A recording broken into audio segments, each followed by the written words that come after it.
একবার একটি কচ্ছপ একটি গাছের ছায়ায় বসে বিশ্রাম করছিল। হঠাৎ কচ্ছপটির নজরে পড়ল সেই গাছের ওপরে একটি পাখি বাসা বেঁধেছে এবং সেই বাসাতে একটি পাখিও রয়েছে। কচ্ছপটি তখন পাখিটিকে ডেকে বলল, এ তুমি কেমন বাসা বেঁধেছ? না আছে এর ছাদ, না আছে কোনো সৌন্দর্য। তোমার নিজের হাতের বানানো এই বাসার থেকে আমার এই ঘর, যা আমার পিঠের ওপরে আছে, তা অনেক বেশি সুন্দর। তখন পাখিটি কচ্ছপটিকে উত্তর দিল, হ্যাঁ সত্যি, আমার বানানো বাসাটি দেখতে খুবই খারাপ, কিন্তু যেহেতু এটা আমি বানিয়েছি, তাই এই বাসাটিকে আমি খুব ভালোবাসি। তারপর কচ্ছপটি আবার পাখিটিকে বলল, তোমার বাসা এতটাই বাজে দেখতে যে তুমি নিশ্চয়ই আমার খোলসটিকে দেখে খুব হিংসা করছো।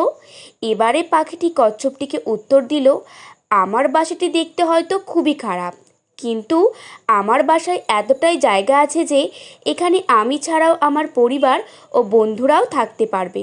আর তোমার খোলস হয়তো খুবই সুন্দর, কিন্তু সেখানে তুমি একেবারেই একা। বন্ধুরা, একটি একাকিত্বের প্রাসাদে থাকার চেয়ে পরিবার নিয়ে কুঁড়ে ঘরে থাকা অনেক ভালো।